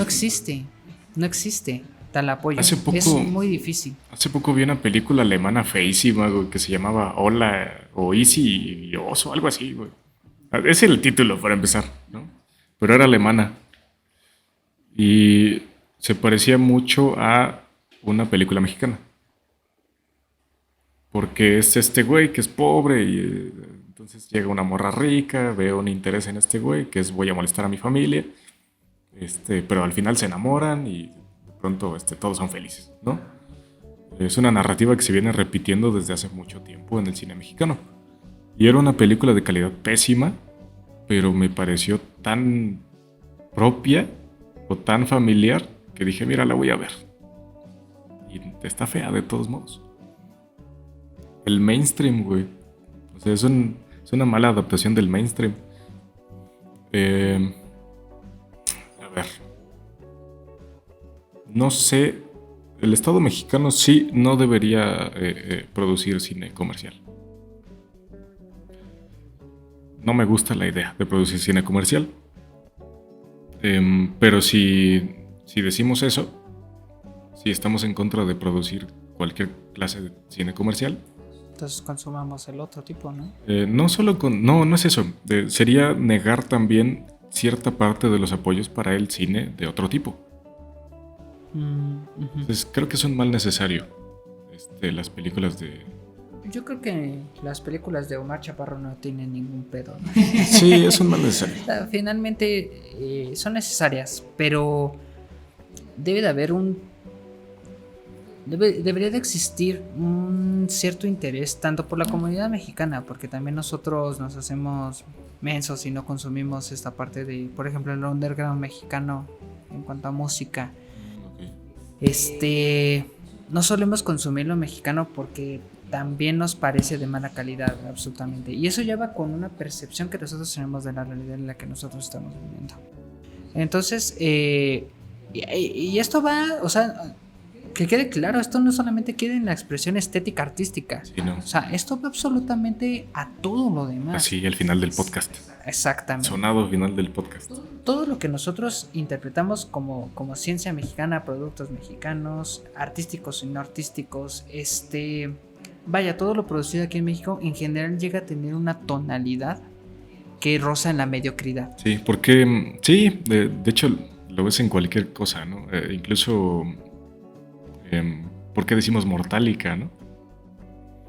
Hay varias marcas de motocicletas que son de gama baja, ¿no? Y son genuinamente malos productos, ¿no? Es de mala calidad, estás pagando poco, ¿no? ¿Por qué las compañías de motocicletas mexicanas no pueden igualar la calidad de una Harley, por ejemplo? Porque no la igualan, genuinamente no la igualan. La calidad de los materiales es fea, la percepción de las personas es que esa madre es una cosa de segunda. Y no la igualan porque, no hay un mercado para motocicletas de alta gama, ¿no? O cualquier cosa de alta gama. Y 2, no hay una intención de generar una cosa con la calidad del mercado global. O con la calidad que tendría una Harley en este ejemplo, ¿no? De motocicletas. Y el hecho de que no haya intención es un pedo, porque si te limitas a un mercado que no paga por las cosas de calidad, porque no hay dinero para eso, entonces pues los productos mexicanos no pueden competir de ninguna manera. Y vamos a terminar ese podcast con ese concepto. Vamos a hablar de la 4T, ¿no? Para terminar esta cosa. Sí, y terminamos también con el valor que siempre estuvimos recalcando que iba a servir. Al hablar de la cuarta transformación, no entiendo genuinamente de qué hablan. Sé que es una transformación tal vez política, porque es una transición ni siquiera de la derecha, de la centroizquierda a la izquierda. Entonces ni se va a sentir. Y que entenderemos que la transformación implica la eliminación de la corrupción. O sea, ese es como el estandarte. Sí, es populistas, es lo que me caga de los populistas, güey. Que anuncian su cambio como si fuera una cosa histórica. Y al final es simplemente la corrupción. ¿Cómo lo vas a hacer? No sé. Pero me parece que México tiene 2 problemas que son los más fundamentales de todos, que es la falta de una dirección, de un sentido y de una identidad nacional. Claro que tenemos una dualidad entre si somos conquistados o conquistadores o lo otro, que son mestizos, porque no te quieres encontrar en un mundo donde tú eres auténtico, porque ser auténtico no te da el prestigio que decir fuimos conquistados y ahora estamos dolidos por eso y por eso mi país no despega. No te da esa seguridad. En el momento en el que nosotros generemos un sentido de nación, un genuino proyecto de nación, va a ser cuando vamos a poder generar una identidad y después hacer todo lo demás que queramos. Y por eso es importante lo que mencionábamos con Austria, lo que mencionábamos de los refugiados, y además de las guerras. México rara vez pelea una guerra contra un país extranjero y jamás ha sido invasor. Y eso le ha valido que globalmente lo quieran. Sí, es apreciado globalmente, ¿no? Hablamos de la Plaza México, el único país que intervino, al menos diplomáticamente, en la invasión a Austria, fue México. ¿Estamos conectados con los austriacos? Sí. Y nos aprecian. Entonces, yo creo genuinamente que México debería enfocarse en ser una potencia diplomática para el mundo. Un mediador. Un mediador, una bisagra, porque estamos en el medio de las cosas. O sea, tenemos acuerdos económicos con China y el Pacífico, y tenemos acuerdos económicos con los Estados Unidos. Somos la puerta entre el norte y el sur de América. Entonces deberíamos... Tenemos buenas relaciones con Europa, tenemos buenas relaciones con Oriente. Con todos, todo México es el país amigo del mundo. Em, la cumbre que tuvo lugar la semana pasada, que fue de las Naciones Americanas, donde estuvo Venezuela y donde estuvo Cuba, me parece bien que estuvieran Venezuela y Cuba, porque somos mediadores. Lo que yo quiero para mi país es un sentido de nación, un proyecto de nación que tenga sentido para nuestra realidad y una identidad nacional. Sí, yo quisiera retomar exactamente lo mismo, güey. O sea, México ha vivido en una crisis no solamente económica, estética, política, cultural, social, durante ya mucho tiempo. Y a pesar de eso, el mexicano sigue siendo una persona que busca algo bueno, güey. O sea, para su familia, para sí mismo, para... El valor de la solidaridad. Para incluso... Ajá, para incluso el otro mexicano, ¿no? Creo genuinamente que lo que tú decías, la solidaridad, es un valor que se nos plantó y que espero que nunca desaparezca y que al menos ahorita sigue presente.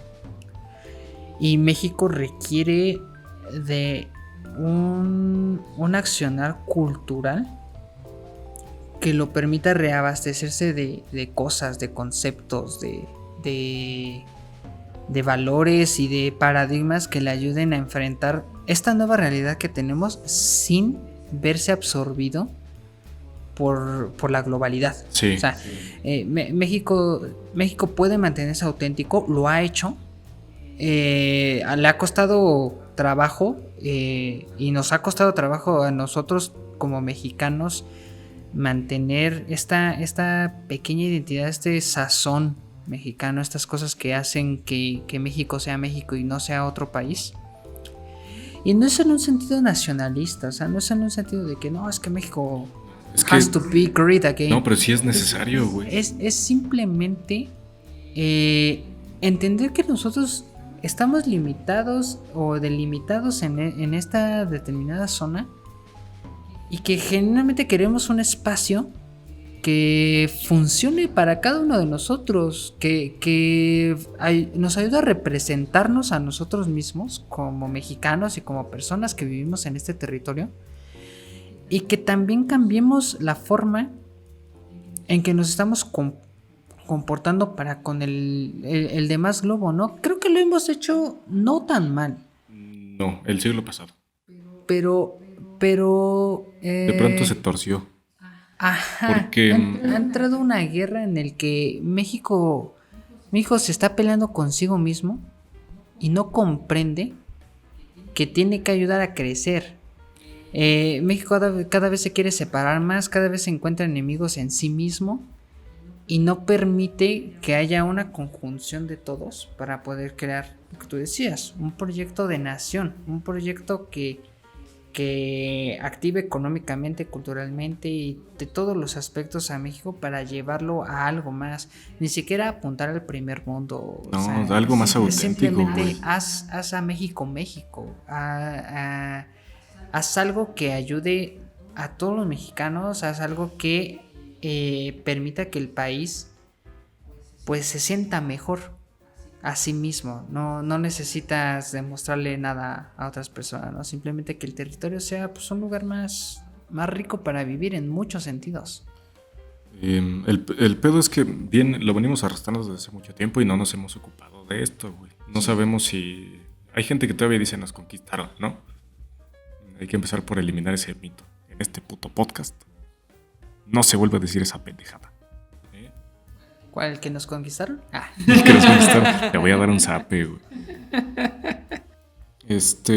Porque hay que entendernos primero como mestizos y olvidar ya las cosas de razas, ¿no? Que son cosas del pasado. Segundo, hay que generar no solo nuevo arte, sino un entendimiento político genuino mexicano, porque importamos muchas cosas y el debate entre izquierda y derecha importado. O sea, no es nuestro, güey. Déjaselos a los de Estados Unidos y a la puta URSS. Nosotros no queremos ser comunistas, güey. Nunca lo hemos querido. Hubo un partido mexicano comunista y no llegó al poder. No queremos ser comunistas. Somos de centro izquierda. Nos gusta el seguro social, ¿no? A mí genuinamente me gusta el seguro social. Entonces creo que deberíamos separarnos de estas narrativas globales que son el libre mercado contra Estado proteccionista. Estado benefactor. Sí, realmente, mira, va a casar perfecto porque, oh, gran sorpresa, este es el final de temporada. Sí, sorpresa. Entonces va a calzar perfectamente con el destino, güey, porque lo mencionamos en su momento y ahorita es preciso. Latinoamérica se encuentra en un espacio temporal, político, muy interesante y económico. México, hablando específicamente de México, lo dijimos, ¿no? La modernidad llegó tarde, conocimos la modernidad y de repente, ¡paz! La posmodernidad ya había llegado al resto del mundo, ¿no? Y entonces México se encuentra en un limbo en el que todavía tiene pensamientos muy modernos, muy de técnica, muy de ciencia, que es lo máximo y así. Y otros en el que, no, pero pinche depresión que te da por la crisis o que te da por X cosa, ¿no? Estamos en ese consumismo voraz, pero en el que la tradición de la familia sigue súper presente, ¿no? Sí. Hay un respeto a los ancianos increíble y por otro lado también reconocemos que sus ideales son anticuados. Sí, una exaltación del individualismo también. O sea, México se encuentra en un periodo peculiar, interesante, en el que no caemos ni en una ideología ni en la otra, no caemos ni en una política ni en la otra. Estamos en un limbo. Y más que una percepción de que esto es horrible, que es un espacio horrible en el que nos podríamos encontrar, me parece que es una gran oportunidad. Sí, para nosotros, jóvenes. Es un momento interesante en el que nosotros podemos crear nuestros propios paradigmas, en que nosotros podemos crear nuestros propios postulados, nuestras propias interpretaciones de la realidad y hacer realmente un ejercicio de reflexión que llame al resto de las personas a cambiar su modus operandi. Sí, hay que pensar, fíjate, en el debate político, ¿no? Que es un debate político que ni siquiera es de aquí, es importado, entre los de derecha y los de izquierda. En México no existe tal cosa como izquierda o derecha, güey. Nunca ha habido un comunista o un capitalista férreo. Sí ha habido neoliberales, pero fallidos. Y a nadie le gusta, entonces, por ese mal recuerdo del 94, gracias a Dios. Entonces, ¿de qué nos peleamos, imbécil? O sea, nadie se está yendo a los extremos, estúpido. Hagan acuerdos, güey. Los noruegos tenían dos opciones después de la Segunda Guerra Mundial. O apuntaban a las utopías o la construían. Y entonces te das cuenta que cuando eres pragmático y cuando quieres construir algo en realidad, no puedes irte a los extremos. Tenían que negociar. Cuando ellos tuvieron su primera transición de derecha a izquierda, los de izquierda no barrieron con todos los conceptos de derecha.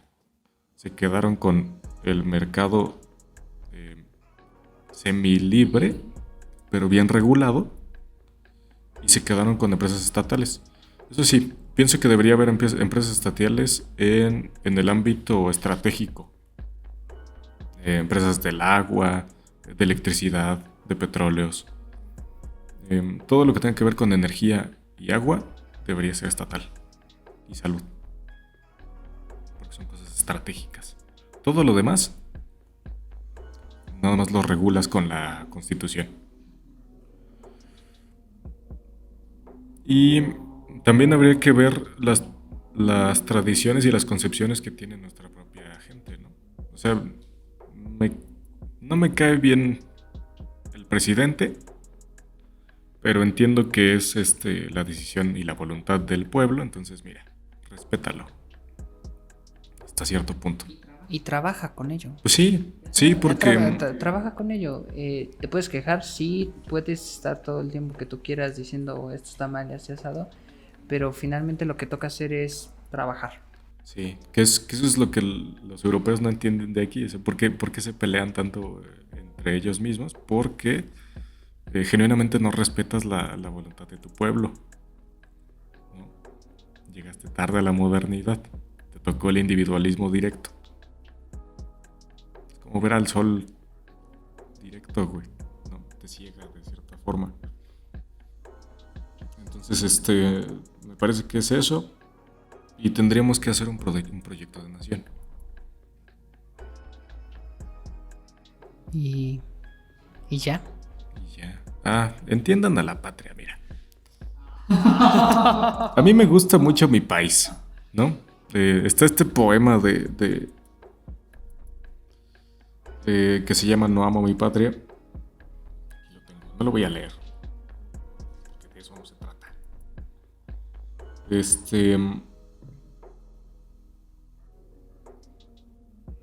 Ay, güey, se me fue. Pero el punto de esto es que el tema de No amo mi patria es de José Emilio Pacheco ya. Dice su fulgor abstracto es inasible, ¿no? Pero sí daría mi vida por... Y empieza a enumerar unas cuantas cosas. Entonces dice, sí daría mi vida, aunque suene mal, por ciertos bosques, pinos, una ciudad u otra, algunas personas. Y empieza a enumerar las cosas por las que sí daría su vida. Yo sí amo mi patria de cierta forma. Me parece que el Estado de Nación es importante para regular la actividad humana.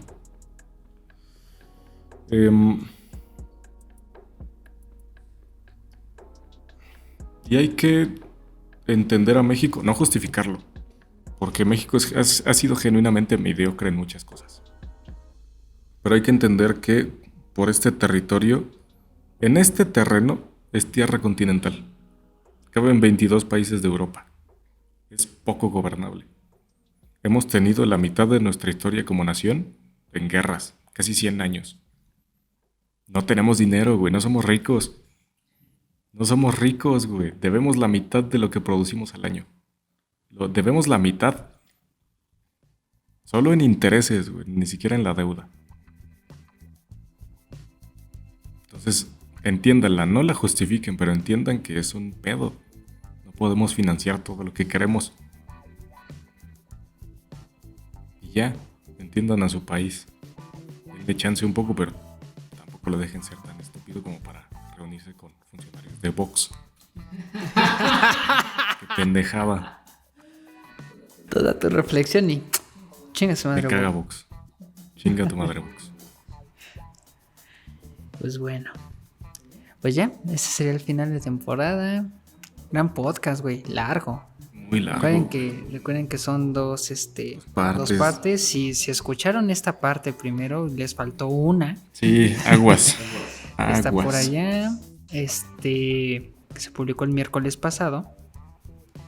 Aunque está grabado el mismo día. O sea, de hecho son ahorita las 8 de la noche. Estamos acabando a las 8. Hemos estado grabando desde las 3 de la tarde. Ahorita vamos a comer. Ya se hambre. Y con esto daremos fin a la temporada 1 de Aleph Podcast. Gracias a quienes nos estuvieron siguiendo constantemente. Va a haber segunda temporada, sí. ¿Cuánto tardemos en empezarla? Yo creo que nada. Yo creo que vamos a seguir el siguiente miércoles y ya, como siempre, cada 15 días.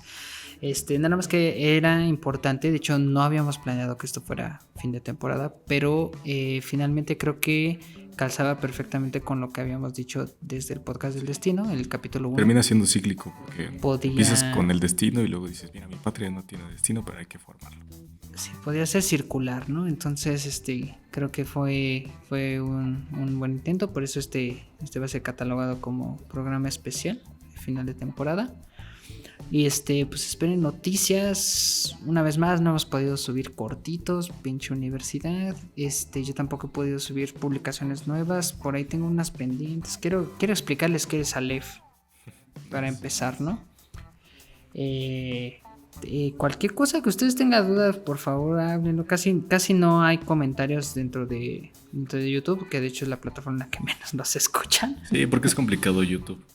Pero si tienen algún, o sea, si nos están escuchando por Spotify, pásense nada más al canal de YouTube y en cualquier video, en el que sea, aunque no sea del podcast que estaban ustedes escuchando, déjenos un comentario para nosotros poder tener feedback y saber pues, qué cosas les gusta, qué cosas no les gusta. A veces se escucha mal el audio de Manuel, a veces se escucha mal el audio mío, son cosas que pasan. Y a veces cometo la pendejada de dividir un podcast a la mitad y pensar que se iba a subir en 2 episodios. Ya lo aclaramos en la primera parte. De todos modos, vuelvo a disculparme. Vuelve a pasar. No va a volver a pasar. Solo fue la temporada 1, muchachos. Y denos feedback, por favor. De esa forma nosotros vamos a entender más o menos qué les está gustando, ¿no? Y también en qué cosas podemos mejorar. Siempre es bueno. Y bueno, con esto daremos final. Esperen los 2 videos. Van a estar subidos en Facebook, en YouTube. Y todo va a estar en Spotify. Les digo que aunque los estén escuchando en Spotify, dense un jalón a Facebook o a YouTube y ahí déjenos un comentario. Y nos estaremos viendo dentro de un mes. Necesito. Bueno, a ver, es un mes para el primer programa, pero como lo voy a subir en 15 días, entonces no, si es un mes, ¿verdad? Es 15 días, dentro de un mes, sí, dentro de un mes nos vamos a estar viendo, sí. Ay, qué cosas.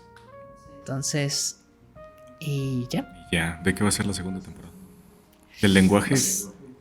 No sé, hablamos un poco de la comunicación, pero quizás deberíamos hablar del proyecto humano. Va. Sas. Y pues, y ya. Y ya. Nos estamos viendo próximamente.